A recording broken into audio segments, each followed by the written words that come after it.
A man is dragged into custody without explanation. No ID, no past, no record. But when they finally learn who he really is, what he's done, and what he's hiding, the police aren't just speechless. The entire country is left stunned. This is no ordinary arrest, and the truth changes everything. Asterisk, subscribe now for more mind-blowing stories like this one. Asterisk, it started on a stormy Friday evening, the kind where the sky brooded low and thunder rolled like distant war drums. And Officer Mallory Jenkins was patrolling the quiet outskirts of Millridge, a sleepy little town tucked between cornfields and forgotten highways, when she spotted a man walking barefoot along Route 49. Shirt torn, hands in his pockets, face unreadable, eyes too calm for someone caught in the storm. And something about him, maybe the strange stillness or the absence of fear, made her slow down and roll down the window. But before she could even say a word, he looked her dead in the eyes and whispered, "You shouldn't have stopped," and though the words chilled her to the bone. Protocol kicked in, and she stepped out, asking for ID, to which he gave no answer. Only extended his wrists as though offering them, and she, with a gut full of hesitation and rain running down her back, arrested him for vagrancy and obstruction, not because she wanted to, but because something about him made her need to bring him in, like an itch she couldn't explain. And back at the station, the computers blinked uncertainly, running his fingerprints through every database, locale, national, even international lonely, to come up empty. No match, no alias, no nothing, like the man didn't exist. And when they asked for his name, he just said, "Call me John," which obviously raised more suspicion, and so they detained him overnight while they dug deeper.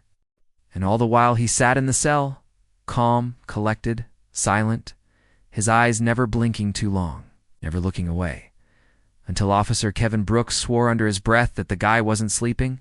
Not really, just sitting there with eyes half closed, like he was listening to something beyond the walls, something no one else could hear. And by morning, Chief Daniels authorized a background check so thorough it involved state agents and biometric scans. But again, nothing. And that was when Agent Sierra Blake from Homeland Security showed up, saying she got a ping on something strange, a flagged report of a man matching John's description seen in drone footage walking unharmed through a minefield in Kandahar back in 2018, alone, unarmed, and somehow alive. And though the footage was classified, the match was clear. Same face, same expression.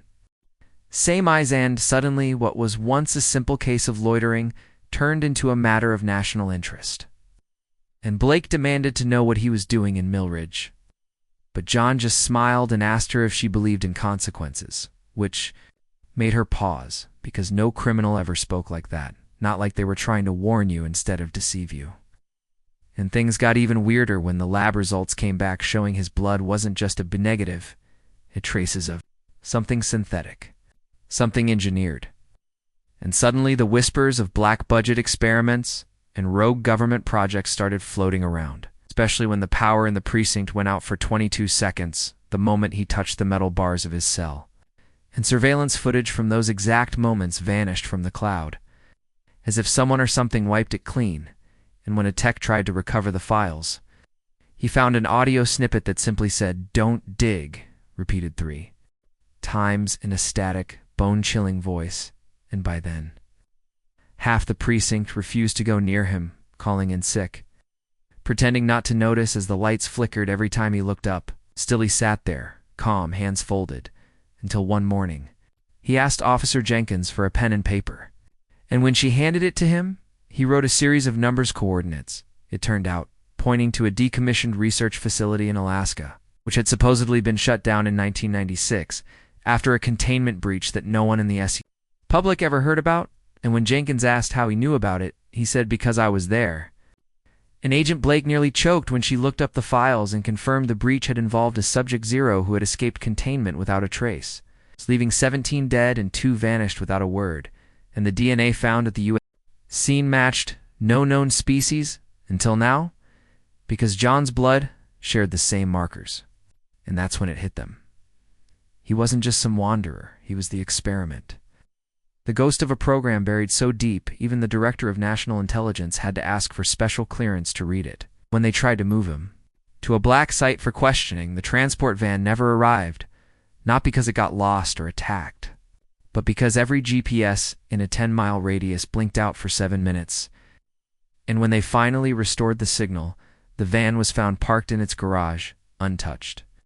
The guards inside unconscious with no signs of trauma, and John was still in his cell, smiling faintly as though to say, "I told you not to dig." And finally, when Agent Blake confronted him, demanding answers, demanding the truth about who he really was, he leaned forward and whispered, "I am the result of your curiosity."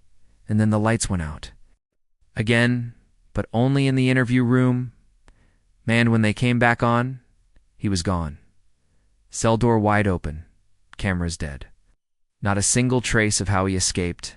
And the next morning, every officer in Millridge received an envelope with no return address containing a single photo of John as a child, standing outside the same Alaskan facility in 1995, hand in hand with a man in a lab coat whose face had been scratched out, and written on the back in the same handwriting as the coordinates were the words, "He made me this way." And within days, Millridge was crawling with federal agents. Equipment was seized, and officers were told never to speak of the incident again, but stories leaked anyway about the man who couldn't be traced, who shut down systems with a stare, who left without opening a door, and as conspiracy forums lit up, some claimed he was an artificial human, come to quantum entity, or even a time traveler. But those who looked deeper found one final thread, a whistleblower.